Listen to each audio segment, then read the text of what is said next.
سورۃ الفاتحہ کا ثواب سرکار محمد وآل محمد، شہداء کربلا، سرائے کربلا علیہ السلام، کل ارواح انبیاء، کل ارواح مومن مرحومین، سب کی شان میں دیا کر کے ہم سب کے مرحومین، خاص طور پر بانیہ مجلس کے مرحومین، دولت علی خلیفہ، نور علی خلیفہ مرحومین، دیگر مرحومین کی روح قبر کو محمد وآل محمد کے صدقہ پہنچے۔ ایک مرتبہ مل کر صلوات پڑھ لیجیے۔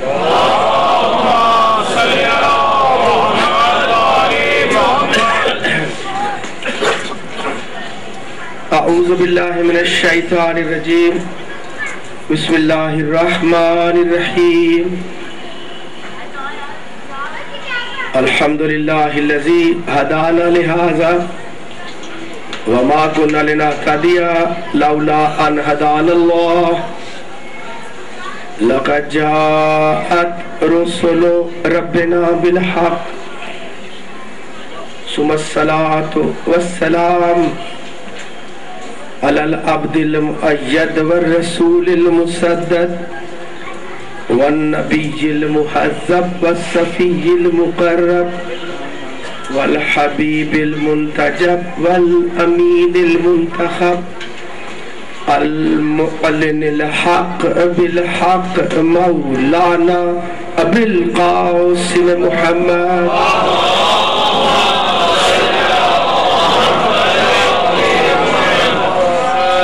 وأهل بيته الطيبين الطاهرين المعصومين ولعنة الله على أعدائهم أجمعين من يومنا هذا إلى يوم الدين. أما بعد، فقد قال الله سبحانه وتعالى في كتابه المبين، بسم الله الرحمن الرحيم، يا أيها الذين آمنوا اتقوا الله حق تقاته ولا تموتن الا وانتم مسلمون۔ صلوات پڑھ لیں۔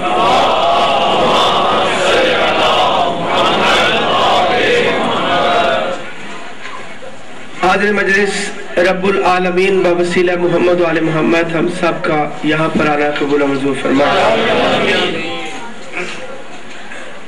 جو اللہ تعالیٰ نے ہمیں عقل اور شعور عطا فرمایا ہے، اس کے تحت ہم سب جو ہے وہ کائنات میں مرکز حسنات پر نظر رکھتے ہوئے اپنے اعمال شریعت، اپنی عبادات، اپنے واجبات دنیا و آخرت ادا کرنے کے ساتھ اس مجلس حسین میں جمع ہوتے ہیں۔ ملک صاحب کا بیٹھنا قبول ہے۔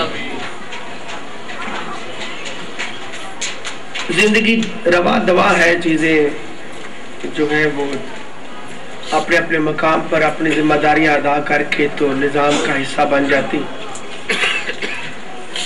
عزاداری بھی کئی سالوں سے، کئی ہزار سالوں سے چل رہی ہے۔ ہمارے جیسے لوگ آئے، عزاداریاں کی اور چلے گئے۔ کامیابی انہی کے لیے ہے جو اس نظام موت اور حیات میں اس معرفت کو، اس حق کو پا لے جو شرط نجات رکھا گیا۔ جاگتے ذہنوں کی نظر گفتگو ہے، لوگ اختلافات کا شکار ہوتے ہیں۔ اختلاف رائے رکھنا ہر کسی کا حق ہے، لیکن اختلاف رائے بجائے فساد نہیں ہونا چاہیے، بلکہ اختلاف رائے ہونا چاہیے طلب علم کے لیے، معرفت حق کے لیے۔ ان سماریہ مجالس میں ہم نے جو عنوان رکھا ہے وہ بناء لا الہ ہے۔ بسم اللہ۔ محمد و محمد صلی اللہ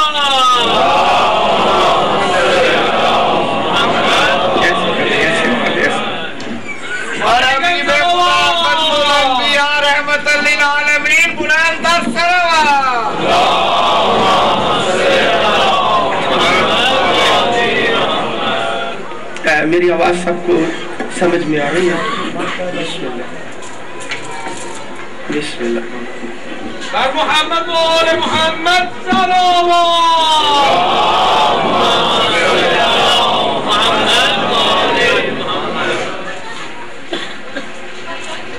بلا لا الہ جو ہے اس کو زیر عنوان ہم معروضات آپس میں جمع کریں. آپ سب بھی صاحبان فکر و معرفت ہیں. ہر آدمی کے پاس ایک عقل، ایک علم، ایک عقیدہ ہوتا.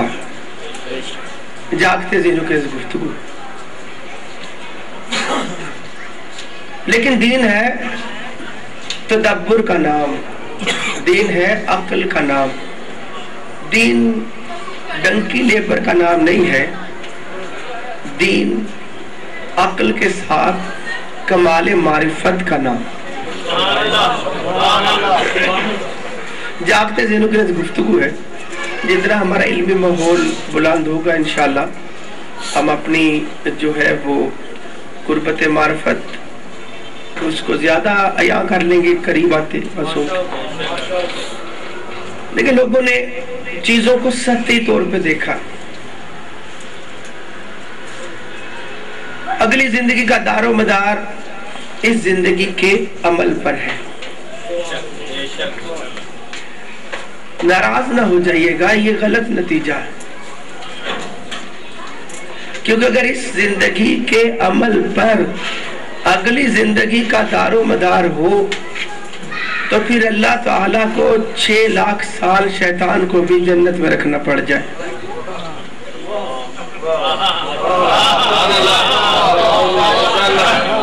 جاگتے ذہنوں کو کلام کرتے ہیں. اگلی زندگی کا دار و مدار زندگی کے عمل پر نہیں، مرتے وقت کے عقیدہ پر ہے.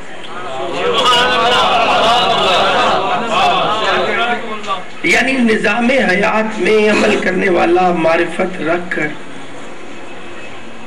جب اس عقیدہ کو پا جائے جو عقیدہ نجات ہے، تو اگر وہ ساری زندگی عبادت کرتا رہا اور مرتے وقت وہم آ گیا کہ پتہ نہیں اللہ ہے کہ نہیں ہے، پتہ نہیں رسول پاک سچے ہے کہ نہیں ہے، پتہ نہیں کوئی آگے چھوڑنے والا ہوگا یا نہیں ہوگا، تو ساری عبادت رائے گاہ ہے. اور اگر اسے زندگی نے موقع نہیں دیا، حالات تقدیر نے، کہ وہ کسی سوشل ڈسپلن میں یا چیزوں کو سیکھ سکتا، لیکن مرتے وقت وہ کسی ایسی جو ہے وہ بارگاہ سے متمسک ہو گیا جہاں اس کی عقیدت وہ عقیدہ بن جائے کہ اسے پتا ہے کہ جب اس در پہ جھک گیا ہوں تو اب نجات حر کی نہیں حسین کی ذمہ داری ہے.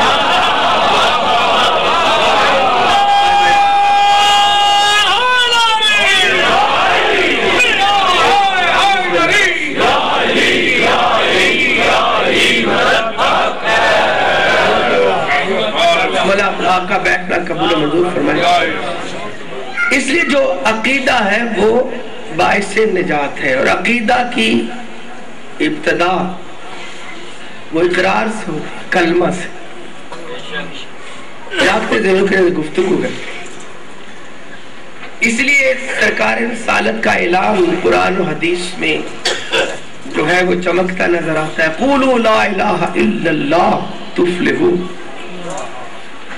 یعنی ہے معاشرے میں پریشان، بغیر معرفت عقیدت، اپنی اللہ کی مولا کی پہچان کے بغیر مختلف ذہنوں کو ماننے والوں، تم اس خالق کائنات کی الوہیت کا اقرار کرو جو تمہیں کمال کا عقیدہ عطا فرماتا. جاگتے ذہنوں کے گفتگو ہے. مولا کو بیٹھ کر قبول فرمائے. اس لا الہ الا اللہ کے نظام میں جہاں پہ اقرار عقیدہ ہے، ہمیں تقوی کا ایک نظام عطا فرمایا گیا. یعنی عقیدہ کی چھاؤں میں ایک باضابطہ رہنے کا طریقہ.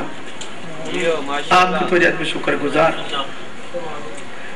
ساری چیزوں کو تسلیم کرنا واجب ہے. نہ کوئی آدمی دین کے لیے حق رکھتا ہے کہ وہ اس کی زیر زبر کو بدلے، نہ جو ہے یہ دین اس کی اجازت دیتا ہے۔ اسے چاہے کلمہ ہے، چاہے نماز ہے، چاہے شریعت ہے، چاہے احترام ہے، آداب ہے، ہر مسلمان کی فکر ان قوانین شریعت کے آگے وہ تسلیم کیے بیٹھی ہے، اعتراض میں نہیں، آپ کی تو شکر گزار۔ لیکن اس کے باوجود لوگ مختلف رائے ہیں۔ مسلمانوں میں جو ہے وہ مرکز ایک رکھ کر اللہ ایک، رسول ایک، کعبہ ایک، قرآن ایک، عبادتوں کے طریقے، کیفیات، شریعت ایک رکھنے کے باوجود آخر ایسی ذہنی جو ہے وہ کمزوری ہے کہ مسلمان سارے محمدی نہیں بلکہ مختلف فرقوں میں منسوب ہے۔ مولا آپ کا بیٹھنا قبول و منظور فرمائے۔ قرآن پاک نے ارشاد فرمایا، 16 سورۃ النحل کی 94 آیت، جاگتے ضرور میں گفتگو ہے، من عامل صالحا من ذکر او انثی فہو مؤمن، کہ جو نیک عمل کرتا ہے مرد یا عورت میں سے اور وہ مومن ہے، فَلَنُحْيِيَنَّهُ حَيَاةً طَيِّبَةً، تو ہم اس کو پس یعنی فَلَنُحْيِيَنَّهُ، فا یہاں پر فوراً کے لیے ہے، لام لازمی کے لیے ہے، نُحْيِيَنَّهُ ہم عطا کرتے ہیں، حیاتاً طیبتاً اس کو پاکیزہ زندگی۔ آپ کو چاہیے یعنی مومن مرد ہو، مومن عورت ہو، اس کا اپنی نیت کو صحیح کرنا عمل ہے، اس کی طہارت کی ذمہ داری اس پہ نہیں، اس کے مالکوں پہ ہے۔ جاگتے سے پھر فَلَنُحْيِيَنَّهُ حَيَاةً طَيِّبَةً، ہم لازمی اسے عطا کرتے ہیں حیاتاً طیبتاً، اور اس کو ایسی زندگی جو طیب زندگی ہے، پاک زندگی ہے۔ اللہ اکبر۔ اب پتہ چلا کہ طیب زندگی عطا کرنا یہ دین والوں کا کام ہے، جاگتے ذہنوں کو کلام کرتے۔ کلمہ تو سب نے پڑھ لیا، لیکن کلمہ پڑھنے کے ساتھ جاگتے ذہنوں کی گفتگو، ایمان کا دعویٰ بھی سب نے کر لیا۔ تو کیا ہم سمجھتے ہیں کہ کلمہ پڑھ کر ایمان کا دعویٰ کر کے جتنے لوگ دائرہ اسلام میں داخل ہو گئی سب کو پاک زندگی عطا ہو گئی ہے؟ تو قرآن نے اس کے لیے پھر ارشاد فرمایا، جاگتے ذہنوں کو کلام کرتے، یعنی پہلے تو طے ہوا کہ مومن کی زندگی ہے طیب زندگی، قرآن کی نافذ پاک زندگی۔ پھر کہا 5 سورہ مائدہ کی 100ویں آیت میں، قُلْ لَا يَسْتَوِي الْخَبِيثُ،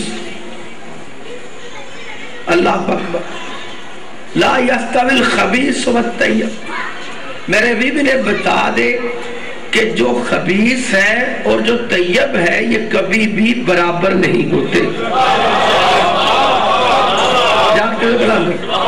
یعنی پتہ چلا جس کو پاک زندگی ملی ہے اس کا کوئی شرف ہے، اور جس کو پاک زندگی نہیں ملی وہ کسی نقص میں ہے۔ قرآن نے ان کو برابر قرار نہیں دیا۔ جاگتے ذہنوں کو کلام کرتے۔ اب یہ ذہن میں خیال آتا ہے، لازمی بات ہے، جو ایمان کی زندگی میں ہے، جو شریعت میں ہے، جو اسلام میں آ گیا وہ پاک زندگی میں ہے کیونکہ مومن بھی ہے اور اس نے جو ہے وہ اقرار بھی کیا ہوا، تو جو چاہیے۔ تو جس نے انکار کیا وہ خبیث ہے، جو اقرار میں ہے وہ طیب۔ لیکن قرآن پاک نے 3 سورہ آل عمران کی 179 189 آیت میں ارشاد فرمایا، ما کان اللہ لیذر المؤمنین علی ما انتم علیہ حتی یمیز الخبیث من الطیب۔ اے کلمہ پڑھنے والو، اللہ ہرگز ایسا نہیں کرے گا کہ تم مومنوں کو اسی حال میں چھپا رہنے دے جیسے تم سارے ہو، جب تک کہ اللہ کلمہ پڑھنے والوں میں خبیث اور طیب کو واضح نہ کر دے۔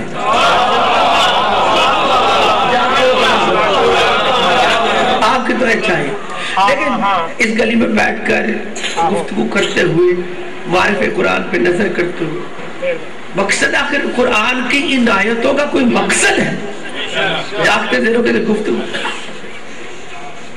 کہ طیب زندگی قرآن والے عطا کرتے ہیں، جس کی طیب زندگی ہے وہ خبیث کی طرح نہیں ہے، اور طیب اور خبیث صرف کلمہ گو اور غیر کلمہ گو نہیں ہے، طیب وہ بھی ہے کلمہ پڑھنے والے، اور خدا نہ خواستہ وہاں پر بھی ایسے ہیں جو کلمہ پڑھ کر بھی طیب زندگی میں نہیں آئے،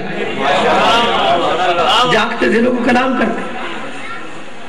اللہ اکبر، ما کان اللہ لیذر المؤمنین علی ما انتم علیہ حتی یمیز الخبیث من الطیب، جب تک تمیز نہ کروا دے کہ طیب کون ہے اور خبیث کون ہے۔ جاگتے دلوں کے اس گفتگو ہے، پروردگار کیسے تو طیب زندگی تک رہنمائی فرماتا؟ تو ارشاد فرمایا 22 سورۃ الحج کی 24ویں آیت میں، وَهُدُوا إِلَىٰ قَوْلٍ مِّنَ الطَّيِّبِ، اور اللہ نے ان کی ہدایت کر دی، هُدُوا إِلَىٰ طَيِّبٍ مِّنَ الْقَوْلِ، جس کو اللہ طہارت کی زندگی عطا کرتا ہے اس کو اللہ سب سے پہلے ہدایت کر دیتا ہے اس قول تک جو قرآن کے نظام میں قول طیب کہلاتا ہے۔ جاگتے ذہنوں کے لیے گفتگو ہے۔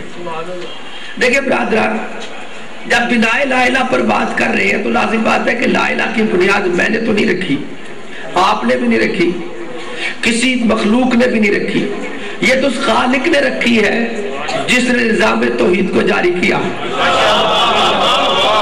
آپ کو چاہیے، میرے سامنے صاحبان فہم ہیں، میرے بزرگ جان جعفری صاحب علیہ السلام کی دی، شاہ صاحبان، نقوی صاحبان، محمد عالم صدقیہ میں آپ سب کا بیٹھنا قبول و منظور فرمائے۔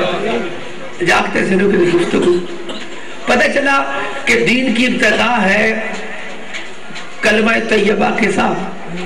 یہ جو ہمارے پاس کلمہ طیبہ ہے جو ہم پڑھتے ہیں، کلمہ طیبہ، لازم بات ہے کہ یہ قرآن اور حدیث سے ہی آیا ہوگا، کوئی سے ہٹ کر تو ہے نہیں۔ جاگتے دلوں کو کلام ایسا تو نہیں کہ کلمہ طیبہ جو ہمیں دیا گیا وہ اور ہے، اور جو کلمہ طیبہ جس سے کائنات کی بنیاد رکھی گئی وہ اور تھا۔ جاگتے دلوں کو کلام کرتے، یعنی جو ہمیں عطا کیا گیا ہے، جو اسلام میں ہر کتاب میں لکھا کہ جو ہے پہلا کلمہ طیب، طیب کے معنی پاک، خاک تجھے چاہیے، تو اس کلمہ طیب کا اس نظام طیبین کے ساتھ کوئی تعلق تو ہے؟ ناراض تو نہیں بیٹھے ہوئے؟ اب تھوڑا سا گلا خراب ہے، کل اور بہتر ہو جائیں گے۔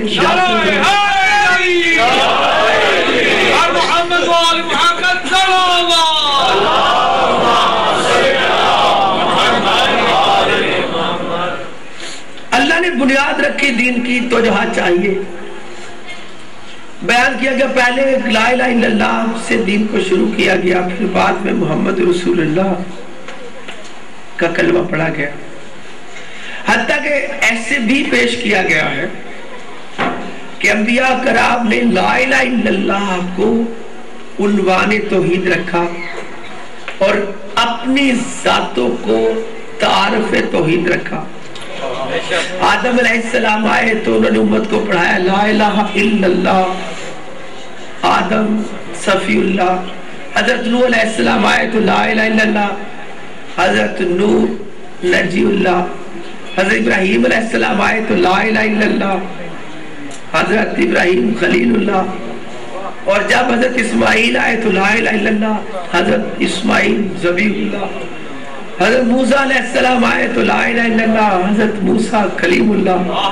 اور حضرت عیسیٰ علیہ السلام تشریف لائے تو لا الہ الا اللہ حضرت عیسیٰ روح اللہ جاگتے دلوں کو کلام کرتے، یعنی توحید کی اصل میں لا الہ الا اللہ رہا اور اصل میں نبی کا کلمہ رہا، جاگتے دلوں کو کلام کرتے۔ مولا صاحب کو بیٹھنا قبول فرمائے اور جہاد کو شکر گزار، جاگتے دلوں کے رس گفتگو ہے۔ اچھا ایسا بیان بھی کیا گیا، کتابوں میں بھی کچھ نے لکھا، لیکن ایسی کوئی حدیث ہے نہیں۔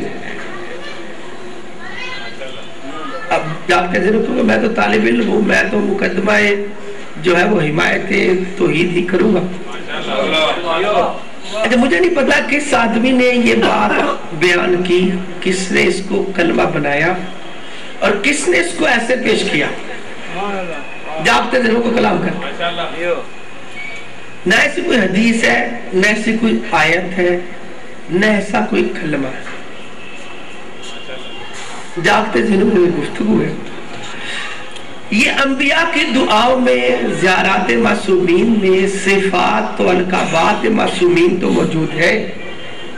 آدم علیہ السلام صفی اللہ ہے، جیسے زیارت وارثہ میں پڑھتے ہیں السلام علیکہ یا وارثہ آدم صفت اللہ، تو جہاں چاہیے۔ اسی طرح کہ حضرت نوح نجی اللہ ہے، حضرت ابراہیم خلیل اللہ ہے، حضرت اسماعیل ذبیح اللہ ہے، تو جہاں پہ شکر گزار، جاگتے ذہنوں کا کلام کرتے۔ اچھا یہ سارا کچھ تو ایسا تو ہے، القابات ہے، لیکن بحیثیت کلمہ اس کو پڑھایا جانا یہ کسی جگہ موجود نہیں۔ آپ کی تو شکر گزار، یعنی دین سنی سنائی کا نام نہیں ہے کہ کوئی آدمی بیٹھ کے اپنی خطابت کر کے کسی جگہ سے زیارت کو دیکھے اس کے بعد ایک اندازے سے تقریر کر کے چلا جائے کہ اس مفروضے پر کہ امت نبی کا کلمہ پڑھتی ہے، اس لیے اللہ کا پڑھا کے تو نبی نے اپنے پڑھایا ہوگا، گھبرانے سے کلام ہی نہیں، جبکہ ہر نبی پہ واجب ہے محمد کا کلمہ پڑھنا، وجہ چاہیے۔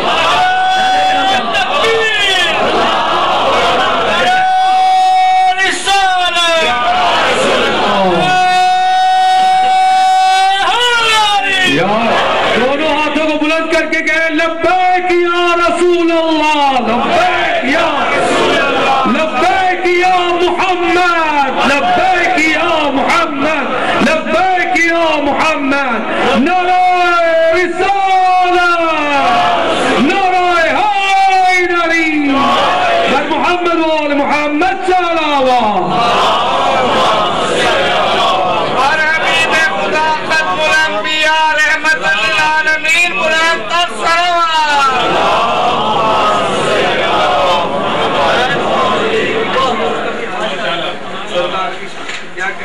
مولا آپ کا بیٹھنا قبول و منظور فرمائے۔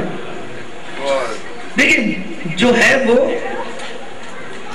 یہ کسی نے خود، جہاں تک میری مطلب اس میں نظر ہے، میں ایک طالب علم ہوں، میری کوتاہی ہو سکتی فکر میں، اگر کسی کے پاس مجھ سے بہتر اس کے لیے نظر ہو تو لازم بات ہے میری رہنمائی کر سکتا ہے۔ وہ کہہ سکتا ہے نہیں جی آپ کے علم میں نہیں، آپ کا مطالعہ کام میں آپ نے پڑھا نہیں ہے، فلانی کتاب میں لکھا ہوا ہے، پہلے کلمے ایسے پڑھے جاتے تھے، ذرا سے کلام ہی نہیں ہے، جاگتے ضرور کلام کرتے ہیں۔ اچھا جو ہے قرآن حدیث میں ایسا کوئی قانون موجود نہیں، ایسا کوئی کلمہ موجود ہے۔ آپ کی توجہ پہ شکر گزار، جاگتے ذہنوں کو کلام کرتے۔ قرآن نے ارشاد فرمایا تو جاگ پہ شکر گزار، میں ٹھہر ٹھہر کے گفتگو اس لیے کر رہا تاکہ ہم ساتھ ساتھ اسے سمجھتے بھی رہیں اور زیادہ وہ غصہ نہ آئے تاکہ بات نظر نہ ہو جائے غصے کی۔ آپ کی طرف شکر گزار، جب ہم نے حسین پاک کی جو بارگاہ خدا میں قربانی سمجھ لی ہے، جب ہم نے لا الہ الا اللہ کو سمجھنا ہے، جب ہم نے اس عظمت کو پہچاننا ہے کہ جس کے آگے محمد و علی جیسے سردار سیدھا ریز ہے، تو لازم بات ہے کہ ہمیں بڑا جو ہے وہ برداشت، عقل اور جو ہے وہ عاجزی چاہیے تاکہ ہم اپنے حواس کے ساتھ اس معرفت کو حاصل کر سکیں۔ لوگ تو ایسے ہے کہ سانپ ڈس جائے جان لے لے تو وہ سانپ کو بھگوان مان لیتے ہیں۔ زمانہ تو اتنا جو ہے وہ ظاہر سے روح میں آنے والا۔ آپ کی توجہ میں شکر گزار۔ اچھا یہ مجھے نہیں پتا یہ کہاں سے بات آئی، میں نے اس کے لیے دیکھا تو کچھ لوگوں نے بولا ہوا ہے، ممبر سے بھی بولا گیا، شیعہ ممبر سے بھی، کچھ عام کتابوں میں لکھا، لیکن حدیث نہیں ہے، آیت نہیں ہے، بلکہ قرآن اس نظام کی اس کلمہ کی ترکیب کے خلاف بیان کرتا ہے۔ اور قرآن فرماتا ہے تو آج میں شکر گزار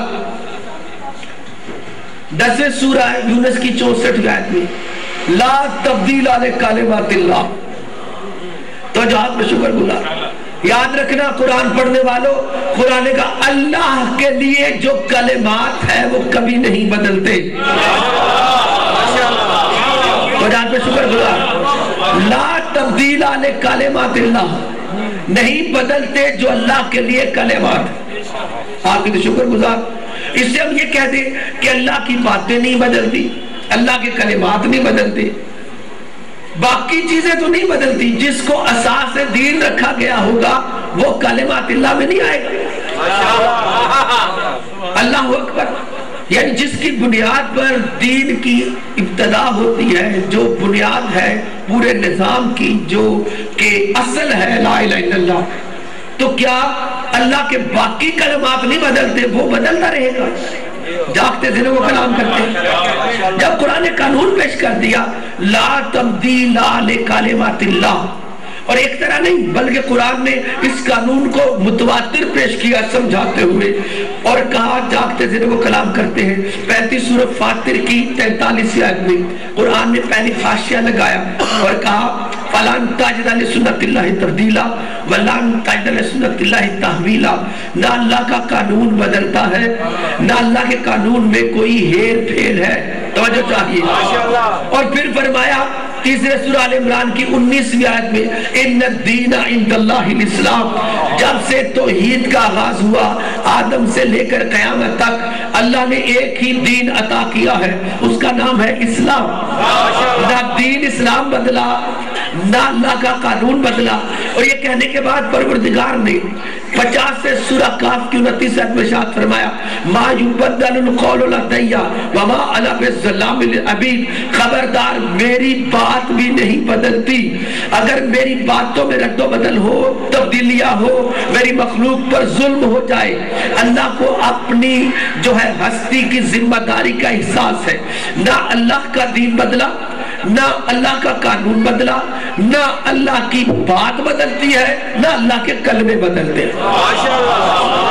جاگتے دنوں کو کلام کرتے آپ کی طرح شکر گزار۔ اچھا جب اللہ کے نظام میں تبدیلی ہے نہیں، دین کوئی رد و بدل کا نام تو نہیں ہے۔ انہوں نے کہا پہلے عیسائی ایسے کلمہ پڑھتے تھے، یہودی پڑھتے تھے، آپ کی طرف شکر گزار۔ میں نے موقع ملا، میں گیا مختلف جگہ پہ جا کے لوگوں سے ملا، دینی جو جماعتیں ہیں، آپ کے یہاں پہ بھی چرچ ہے، پروٹیسٹنٹ کیتھولک تو پاکستان میں بھی ہے۔ آپ کو حیرانی ہوگی کہ کسی قوم کے پاس اپنا کوئی کلمہ ہی نہیں ہے، جاگتے دنوں کو کلام کرتے ہیں، یعنی کسی کے پاس اپنا کوئی کلمہ ہے ہی نہیں۔ مثلا ہم مسلمان ہیں، ہم پنجابی بولتے ہیں، لیکن کلمہ تو ہمارا عربی میں ہے لا الہ الا اللہ محمد رسول اللہ، تو یہاں چاہیے۔ تو یہی کلمہ جو ہے یہ پہلے بھی ہونا چاہیے، اگر جو ہے وہ عیسائی تو ان کا عبرانی میں ہوتا۔ آپ چلے جائیں عیسائیوں کے پاس کوئی کلمہ ہے؟ ان کے پاس کوئی کلمہ نہیں۔ میں اپنی بات ریکارڈ کروا رہا ہوں، کئی بندے سننے والے جا کے اس کا تجربہ کریں، پوچھیں کہ اگر میں آپ کے مذہب میں داخل ہوتا ہوں تو کیا ہولی ورسز مجھے کہنی پڑتی ہے؟ تم کے پاس کوئی فکس ہے ہی نہیں، تو جہاں چاہیے، یعنی کسی کو ان کے پاس کلمہ ہی نہیں ہے۔ ہمارے لوگ یہاں پہ بیٹھ کر خیالی انداز میں لوگوں کے درمیان پیش کر رہے ہیں کہ پہلے نوح آئے تو ان کا کلمہ یہ تھا، ابراہیم یہ تھے، موسیٰ یہ تھا، عیسیٰ یہ تھا۔ ارے بھائی جب ان کا کلمہ تھا کم از کم ان کے ماننے والوں کے پاس تو ہوتا، وجہ چاہیے۔ تو لوگوں کے پاس تو کلمہ ہی نہیں ہے، کلمہ ہے ہی صرف مسلمانوں کے پاس، گھبرانوں کو سے کلام ہی نہیں، تو وجہ پر شکر گزار۔ تو یہ اللہ کا قانون نہیں بدلتا۔ اللہ نے نظام طہارت کی ابتدا رکھی لا الہ الا اللہ کے ساتھ، اور لا الہ الا اللہ اس کا سلوگن ہے، اور اس نظام کو کہا گیا نظام کلمہ طیبہ، اور قرآن نے اس نور کی پہچان بھی کروائی اور کہا 14 سورہ ابراہیم کی 24ویں آیت میں الم ترى کیف ضرب اللہ مثلا کلمۃ طیبۃ کشجرۃ طیبۃ، کہ دیکھا اللہ نے کیسے کلمہ طیبہ کو مثال بنایا ہے شجرہ طیبہ کے اثر کی، یعنی اصل میں کلمہ طیبہ مثال ہے اور حقیقت میں طہارت کا مرکز ہے شجرہ طیبہ، تو قرآن کا نظام یعنی لفظ پاک نہیں کرتے، یہ کلمہ جو پڑھتے ہیں لا الہ الا اللہ یہ تو عربی میں ہے، اللہ عربی تو نہیں بولتا، تو عربی کے کلمہ سے پہلے کوئی عربی بولنے والا چاہیے،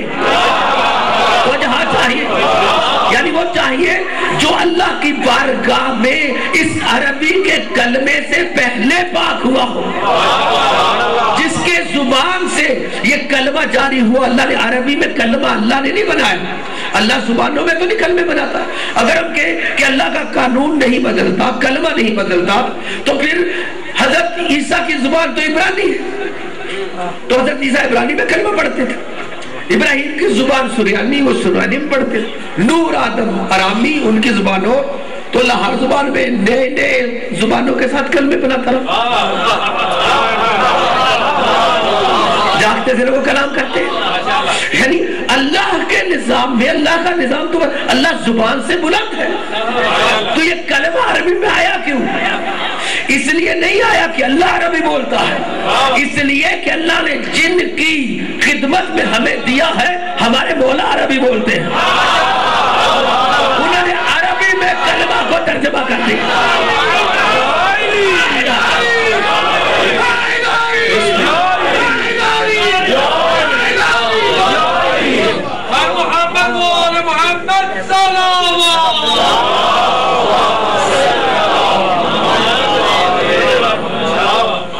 جاگتے سے مجھے گفتگو ہے، دیکھیں لوگ جو ہے وہ عقیدے میں رہتے ہیں لیکن سارے بندے عقیدے والے نہیں ہوتے، لوگ عقیدے کو گرانٹیڈ فار لیتے ہیں، دنیا سے سمجھتی ہے کہ ہم بغیر کچھ کیے ہی ہم جس کمال پہ اللہ ہماری خامیوں سمیت ہی ہمیں جنت ہے، ماشاءاللہ یہ دو سے توجہ چاہیے۔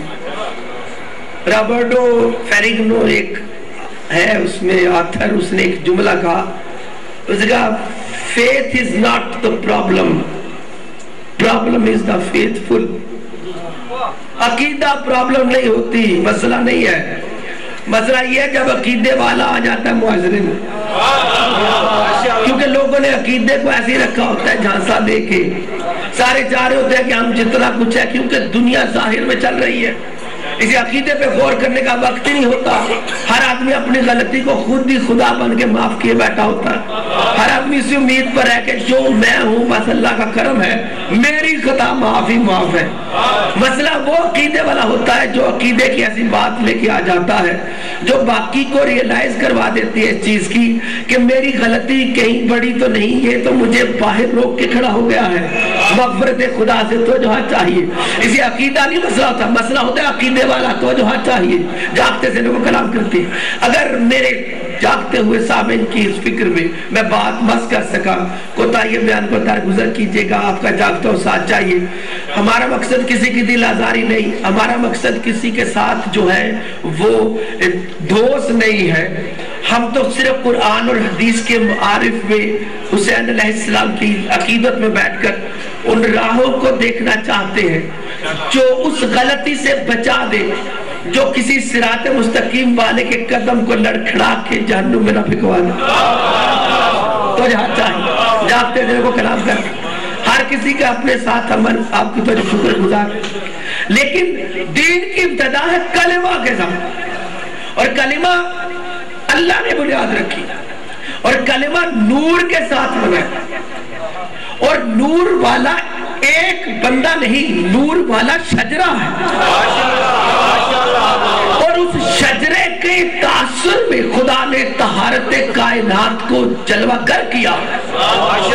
پتہ چلا کلمہ طیبہ جہاں پر نور محمد کا نام ہے، اس کے اثر سے عربی میں الفاظ آئے کلمہ طیبہ بن کر، تو جہاں چاہیے، یعنی جو ہمارے پاس عربی میں کلمہ طیبہ آیا، یہ کسی خیالی یا دین یا قرآن سے ہٹ کر کوئی فالتو چیز نہیں، یہ اسی اسرات نظام کا حصہ ہے جس کو اللہ نے قرآن میں کلمہ طیبہ پکارا، اور یہ بعد میں نہیں بنا، پہلے کائنات میں یہ نور تھا، پھر کائنات میں طہارت بانٹی گئی۔ یہ بات غلط نظر آتی ہے کہ نبیوں نے جا کر اپنے کلمے پڑھائے، یہ خیالی بات کی گئی، جبکہ اس کا قرآن حدیث میں ثبوت موجود نہیں ہے۔ اگر پہلے نبی اپنے کلمے پڑھ رہے ہوتے تو پھر اللہ کبھی بھی حضرت عیسیٰ علیہ السلام کو آسمان پہ روک کے نہ رکھتا کہ تو جا کر حضرت مہدی کے پیچھے آخری نماز پڑھنا، تاکہ دنیا کو پتہ چل جائے کہ عیسیٰ آیا پہلا تھا، کلمہ ہی نہیں کا پڑھتا رہا تھا۔ آگے جائیے،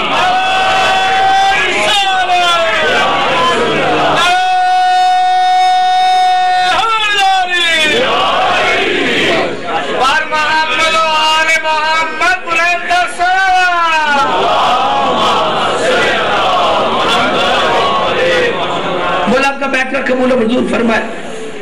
اب جب یہ بات طے ہو گئی کہ نظام طہارت کا ہے، کلمہ طیب کا دین ہے، کلمہ طیب کا تعلق قرآن کے ساتھ ہونا چاہیے، اور رسول پاک کلمہ طیب کا نور ہے، تو جہاں پہ شکر گزار، اور دین کا اثر شروع بھی کلمہ طیب سے ہوا، اور دین کا کمال بھی کلمہ طیب ہے۔ اللہ نے بنیاد بھی لا الہ الا اللہ پر رکھی، اور جنتیوں کے لیے بھی یہی طیب قول ہے کہ وہ لا الہ الا اللہ کے نظام میں ہوں گے، تو جہاں چاہیے۔ پاک زندگی ملتی اس کو ہے جس کا قول پاک ہو جاتا ہے، تو جہاں چاہیے۔ جب قرآن کی اتنی آیتوں پہ غور کر لیا میرے برادران، تو اب قرآن نے ارشاد فرمایا، تو جہاں پہ شکر گزار کہ یہ کلمہ طیب پڑھنا کیسے چاہیے،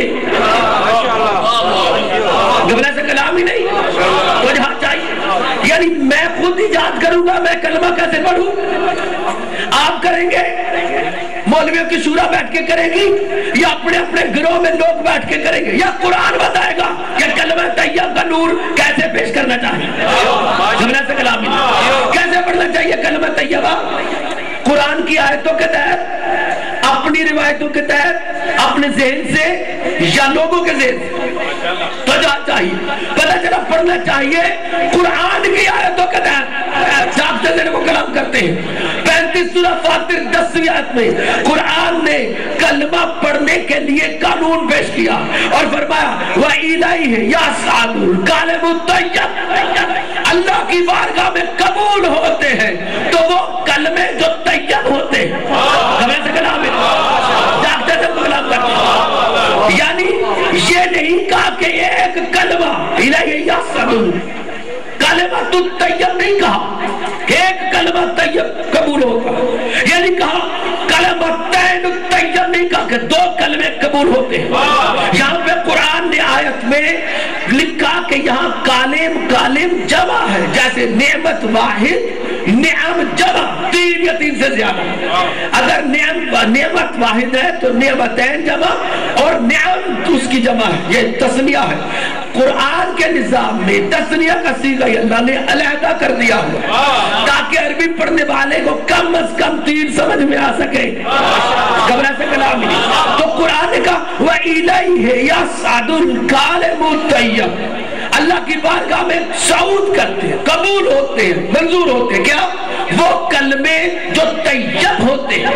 اب پتہ چلا نور کلمہ طیبہ ایک ہے، لیکن جب اظہار کلمہ طیب کیا جائے تو اس کے لیے تین حصے قرآن مطالبہ کرتا ہے، یہ نہیں کہ آپ کلمہ پڑھیں، یہ نہیں کہ آپ کلمہ تین پڑھیں، یہ بلکہ کلمات پڑھیں، کلمہ طیب کم از کم تین ہو گئے، جاگتے دیر وہ کلام کرتے ہیں۔ ہر آدمی کا اپنا ذریعہ علم ہے، ہر آدمی اپنی مرکز سے سیکھتا ہے۔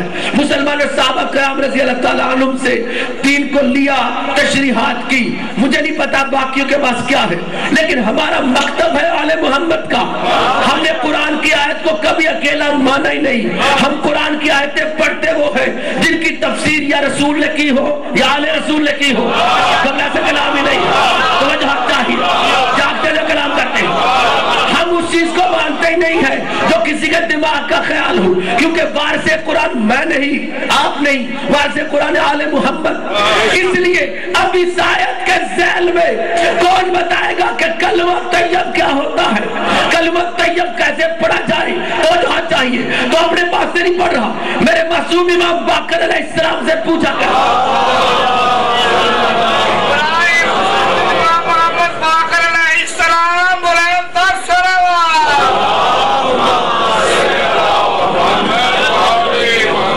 آپ کے شکر گزار۔ تو یہ شیعہ تفسیر ہے، شیعہ تفسیر، تفسیر برہان میں لکھا، تفسیر صافی میں لکھا، تفسیر فرات بن ابراہیم کوفی میں لکھا، جاگتے دنوں کو کلام کرتے۔ پوچھا کیا امام باغ سے، مولا یہ کیا ہے؟ اللہ کی بارگاہ میں پاک کلمے بلند ہوتے ہیں۔ یہاں پہ ایک کلمہ تو نہیں کہا کہ لا الہ الا اللہ پڑھ کے پاک ہو جاؤ، یہ تو نہیں کہا کہ کلمہ تین سے پاک ہو جاؤ، یا مولا یہ کیا آیت کہہ رہی ہے؟ تو امام نے بیان فرمایا، تفسیروں میں آپ کو حوالہ بتا دیا، معصوم نے فرمایا المراد ہا ہنا بالکلم الطیب، کہ اس جگہ پر کلمات طیب سے مراد یہ ہے، اس یقول المؤمن، کہ جب کوئی مومن پڑھتا ہے لا الہ الا اللہ محمد الرسول اللہ علی ولی اللہ، زیادہ کام کرتے ہیں۔ امام نے فرمایا کہ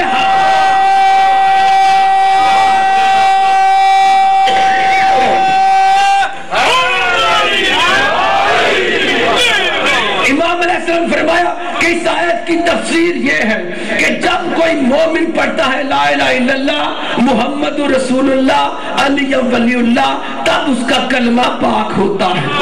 اب پتہ چلا کہ باقیوں کا پاک ہوتا رہے، شیعہ کا پاک اسی وقت ہوگا جب علی ولی اللہ پڑھا جائے گا، گھبرا سے کلام ہی نہیں۔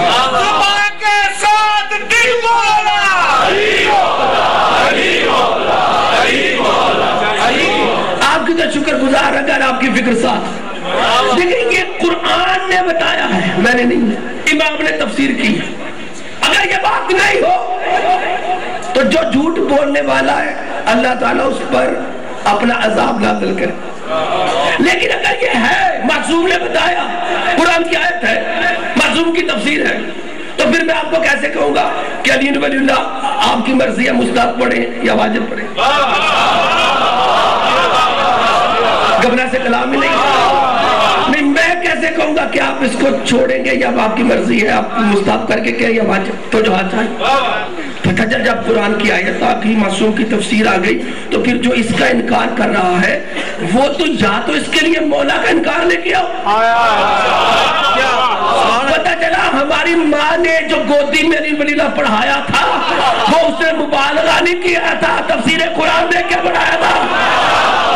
وجہ چاہیے جہاں سے کلام کرتے ہیں تو ابتدائے دین صرف لا الہ الا اللہ کے ساتھ نہیں، ابتدائے دین پر جلوہ گر ہے لا الہ الا اللہ، مگر لا الہ الا اللہ کا مظہر بن کر جو نور جلوہ گر ہوا وہ صرف محمد کا نہیں، ایک ہی نور کے دو ٹکڑے ہیں۔ دین کی ابتدا فقط لا الہ الا اللہ سے کہنا یہ ارتقاء ہے، یعنی اللہ کو نہیں پتا تھا کہ میں کرنا کیا والا ہوں، تو جہاں چاہیے اللہ نے وہاں پہ نور محمد کو جلوہ گری دی، اور نور محمد کو اللہ نے کہا ایسے نہیں کہ اکیلا بنایا بلکہ میں نے اس کے دو کر دیے۔ اللہ دو اس لیے کیے کہ تو نے اس میں کمی کرنی تھی، کہا میں کمی کرنے کے لیے کمال نہیں بناتا، میں نے اس کو بنایا ہے سمندر برابر میں، دو اس لیے کیے تاکہ تمہیں پتا چل جائے کہ محمد سے علی کم نہیں ہے، جیسا نور کا ٹکڑا محمد ہے ویسے نور کا ٹکڑا علی ہے، میں نے ان کو سمندر بنایا ہے۔ اب پتا چلا کہ لا الہ الا اللہ تھا پردے میں، جلوہ کرتا محمد رسول اللہ، اور اس کا دروازہ تھا علی ولی اللہ۔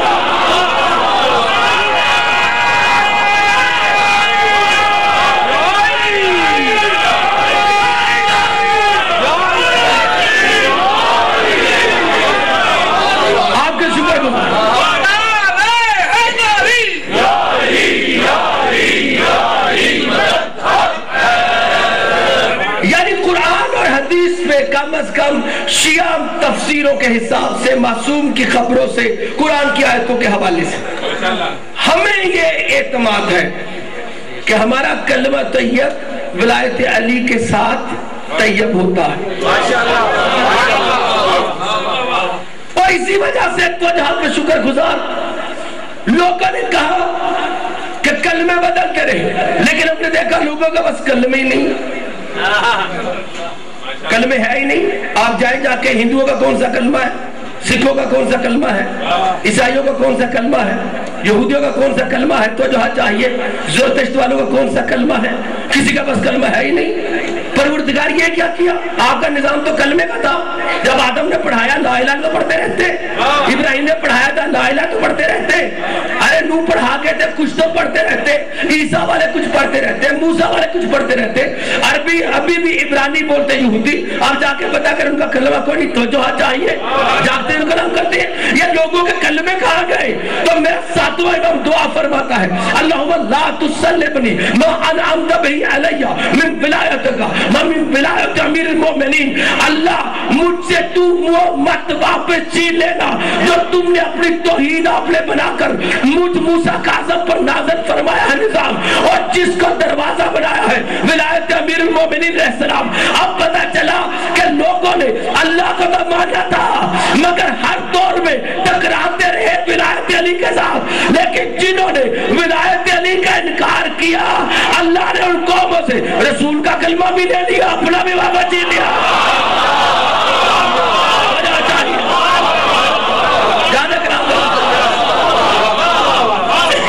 مولا کا بیٹھنا قبول کرے. اللہ اکبر. برائے خوشنودی باب الوالد امام موسیٰ کاظم علیہ السلام برائے ترسروا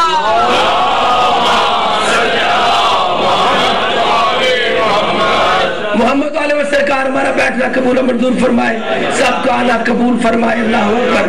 یہ صرف حمایت کلمہ طیبہ کہ جس کی چھاؤں میں نور محمد والے محمد جلوہ گر، اور حسین اسی حمایت کو لے کر کربلا کے لیے نکلے.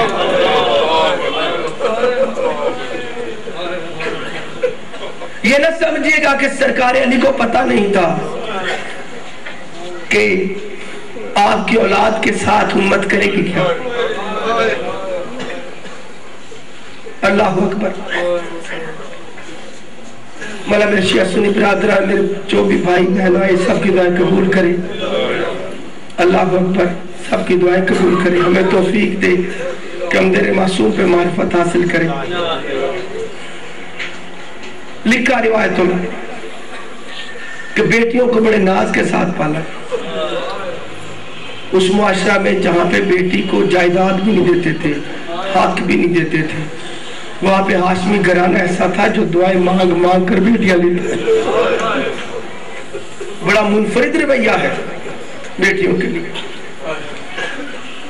لکھا روایت میں کہ جب سرکار نے آخری رات جو گزاری ہے 40 ہجری 19 رمضان، تو مولا علی پاک سرکار وہاں پہ رکے ہیں اپنی سب سے لاڈلی بیٹی کے پاس، کیونکہ جس بچے میں کوئی کمی ہونا اس سے پیار زیادہ ہو جاتا. ان بیٹی کی اولاد نہیں، اس لیے سرکار رکے آخری رات اپنی چھوٹی بیٹی کے گھر. عزادار حسین مولا آپ کا رونا قبول کرے. لکھا روایتوں میں کہ سرکار ساری رات مولا جاگتے رہے، نماز پڑھتے، آسمان دیکھتے، اندر آ جاتے، اور جو بیٹی پاک ہیں وہ بھی بابا کے انتظار میں تسبیح کرتے کرتے جاگ رہی ہیں کہ بابا آج میرے گھر میں آئے ہوئے ہیں تو کوئی میزبانی میں کمی نہ رہ جائے. لکھا برآمدے میں چارپائی پر بی بی تسبیح کرتے کرتے بابا کے انتظار میں دیوار سے ٹیک لگا کے سو گئی. چھوٹی بیٹی سو رہی ہے، اچانک آنکھ کھلی تو محسوس ہوا کہ کلائیوں پر گرم گرم آنسو کے تبکے، آنسو کے قطرے گرے نا. ایک دم بی بی سیدھی ہو کے بیٹھی، دیکھا کہ بابا علی کلائیوں پہ بوسہ لے. بیٹی نے روتے ہوئے کہا اللہ اکبر، بابا پہلے تو آپ میرے سر پہ بوسہ لیتے، یہ آج انقلاب کیسا کہ آج آپ بیٹی کے کلائیوں پہ بوسہ لے رہے. تو سرکار علی نے روتے ہوئے فرمایا میری لاڈلی بیٹی، میں سوچ رہا ہوں کہ ان نازک کلائیوں پر رسیاں کیسے نشانہ ہے. اللہ بس حضرت حسین یہ بیٹیوں کا کربلا میں آنا حادثاتی نہیں تھا، حمایت دین کی تحریک میں یہ تیاری تھی، پتا تھا کہ جہاں امت بیٹوں کو قتل کر دے گی وہاں ہماری بیٹیاں پیغام لا الہ لے کر مبلغہ بن جائیں گی۔ مولا آپ کا بیٹھنا قبول فرمائے۔ یہی غم ہے کہ جب سید سجاد واپس آ گئے کربلا سے تو لکھا امام پاک بیت الحسن میں بیٹھے ہر وقت روتے رہتے تھے۔ امام علیہ السلام مدینہ میں نہیں آئے گا۔ آپ جب تاریخ اٹھائے تو میرے پاک امام جو ہے وہ اللہ اکبر جو 35 سال یا 40 سال رہی ہے تو آپ اس میں مدینہ کے گھر میں آ کے نہیں بسے، بلکہ آپ اس بیت الحسن میں جو مدینہ سے باہر ایک جگہ بنی ہوئی تھی اسی میں آپ رہتے تھے، اسی میں روتے رہتے۔ لکھا وہاں پہ بیٹھے تبرک لگائے ہوئے تھے امام نے، اب جن کے مر جاتے ہیں انہیں ہی پتا ہوتا ہے کہ کیسی جدائی ہو گئی۔ لکھا وہاں پہ کپڑے لگے تھے شہزادہ علی اکبر کے، شہزادہ قاسم کے اور محمد کے، اور لکھا کہ میرا بیمار امام وہاں سے روتے روتے اچانک اٹھتے اور اٹھ کر کہتے ہائے میری علی اکبر میں آ رہا، اور امام پھر سفر شروع کر دے۔ تاریخ نے لکھا کہ میرے معصوم امام نے 25 مرتبہ پیدل حج کیا۔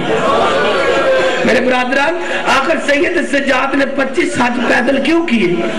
اس کی وجہ وہ مطالبہ مودت ہے، کیونکہ امام بیٹھے ہوتے بیٹھے اچانک خیال آتا ہے میرے بابا حسین آپ اس راستے سے مکہ گئے تھے، میرا امام چلنا شروع ہوتا انہیں قدموں پہ چلتے چلتے کعبہ پہ چلے جاتے، جا کے کعبہ کا طواف کرتے، پھر وہاں سے واپس آتے، پھر اسی نقش قدم پہ چلتے چلتے کربلا پہنچ جاتے اور جا کر سارے قبروں پہ سلام کرتے، زیارت کرتے۔